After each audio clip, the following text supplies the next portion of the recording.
अस्सलामुअलैकुम। बहुत ज़माने पहले की बात है जब हिंदुस्तान और पाकिस्तान एक ही था। पंजाब के एक पुराने गांव में अशरफ दादा का घराना आबाद था। अशरफ दादा उस ख़ानदान के बुज़ुर्ग थे और देखा जाए तो पड़ोस के सभी घरों में वो सबसे ज़्यादा बुज़ुर्ग थे। हर कोई उनकी बहुत इज्जत करता था। अशरफ दादा को उनके पोते और पोतियों के देखा देखी मोहल्ले के सभी बच्चे उन्हें अशरफ दादा के नाम से पुकारते थे। जहाँ पर उनका घर था उसके आसपास के तकरीबन 20-25 मकान थे। उनके सामने खेत और उन खेतों के पास में 3-4 पेड़ थे। क्योंकि ये पेड़ आसपास में ही थे इसीलिए उनका साया बहुत घना और सुकून भरा था।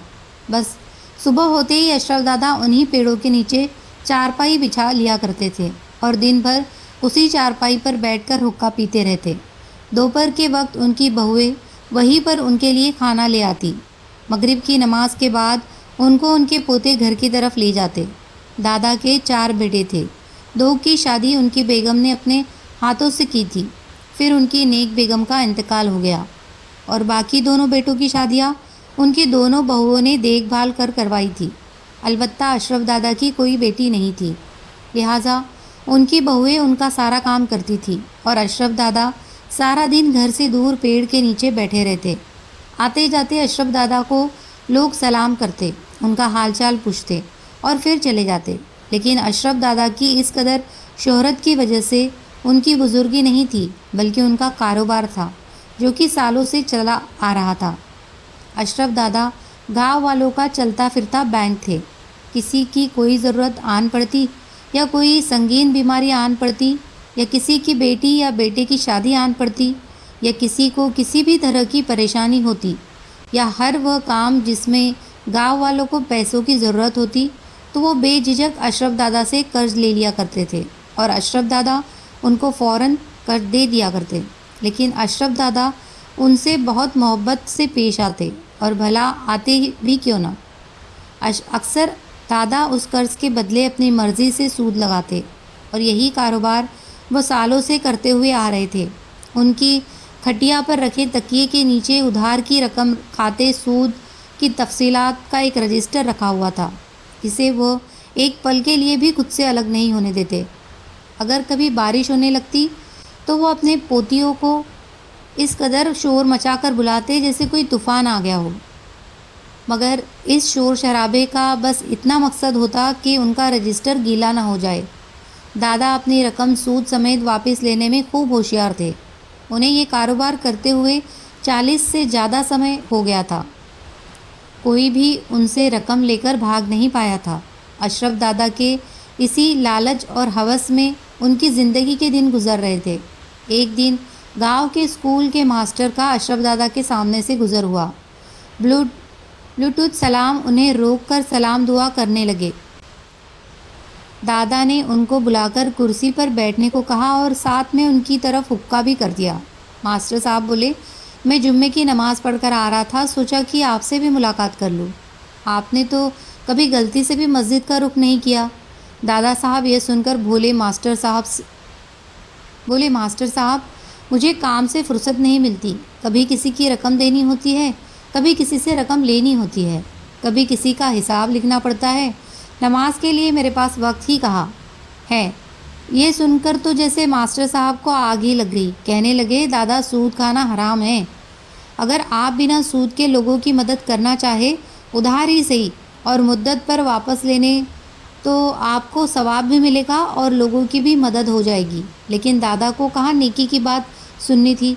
दादा बोले, मियाँ कहाँ पर हराम है। किसी को अगर वक्त पर उसकी रकम मुहैया करते हैं तो इसमें क्या हराम है। वैसे भी आजकल कौन किसी को उधार की रकम देता है। लेकिन मैं कभी किसी को इनकार नहीं करता और अगर मैं उसके बदले में कुछ पैसे वसूल करता हूँ तो वो तो मेरी मेहनत है, ना कि हराम। दादा को आज तक कभी कोई अल्लाह का खौफ याद नहीं दिला सका तो भला मास्टर जी की कहाँ चलनी थी। मास्टर जी कुछ देर गुस्से में दादा के पास बैठे रहे। फिर कुछ देर बाद दादा से रुखसत चाही। अगले रोज़ उनकी बड़ी बहू उनके लिए खाना लेकर आई। कहने लगी कि अब्बा जी, आज गांव के मास्टर साहब की बीवी आई हुई थी, आपके लिए कुछ पैगाम देकर गई है। दादा ने झट से पूछा, क्या कहती है वो। तो बहू ने बताया कि वो कह रही थी कि सूद लेना गुनाह है। अगर दादा हमें बगैर सूद के कुछ रकम उधार दे दे। ईद के बाद मेरी 2 बेटियों की शादी है। बकरा ईद के बाद मैं वो रकम लौटा दूंगी।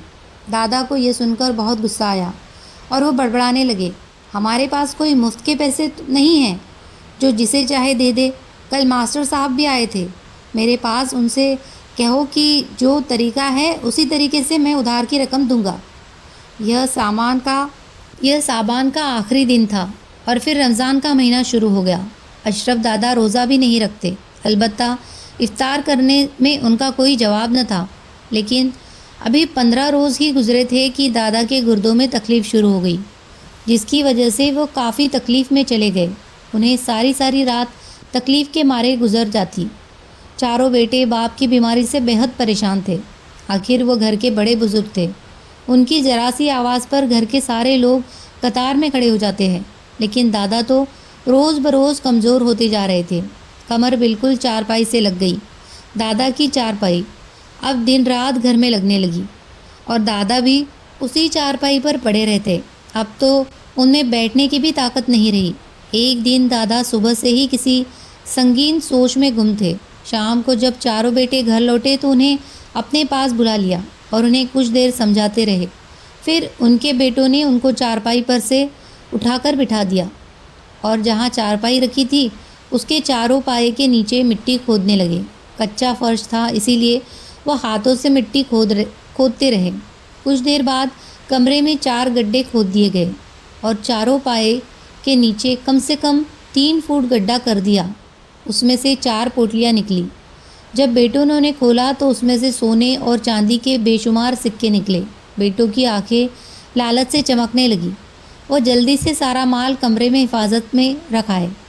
अब तो यह रोज़ का मामूल बन गया। बाप रोज़ाना घर के किसी कोने की निशानदेही करता और बेटे उस जगह पर खोज के दबा हुआ खजाना निकाल लेते। इसी तरह ईद भी आ गई। वह उनकी ज़िंदगी की सबसे हसीन ईद थी। चारों बेटे की ज़िंदगी चमक गई। लेकिन ईद के 2-4 दिन के बाद अचानक दादा की तबीयत ज़्यादा ख़राब हो गई और अब तो उनसे बोला भी नहीं जा रहा था। उनकी जैसे आंखों में ही जान अटक गई। बेटों से कुछ कहना चाहते थे लेकिन कुछ कह नहीं पा रहे थे। बेटे बाप का इशारा समझ रहे थे, इसीलिए वह बाप को चारपाई समेत उठाकर घर में घुमा रहे थे। बाप कब किसी कोने का इशारा करे तो वह उस जगह को खोदकर वहाँ से दबा हुआ खजाना निकाल सके।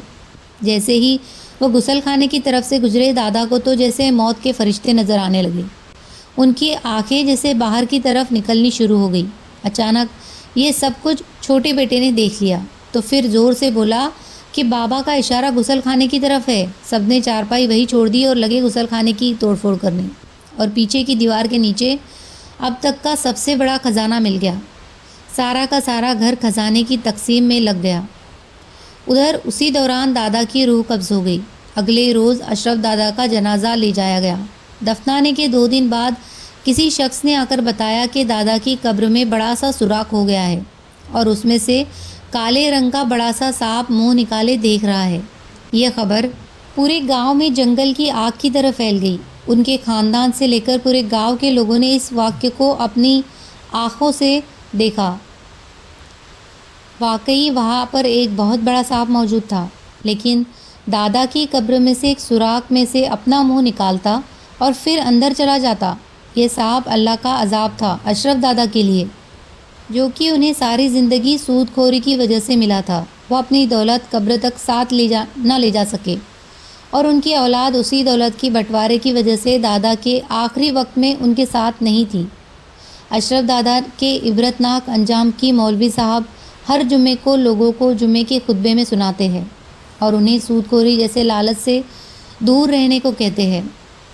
मोहतरम अज़ीज़ दोस्तों, सूद हराम है और इस्लाम में इसकी मनाही है और सूद खाने वाले का अंजाम बहुत बुरा होता है। इसीलिए दोस्तों, अपने माल को पाक कीजिए, सूद से बचिए और अपने ख़ानदान को बचाइए।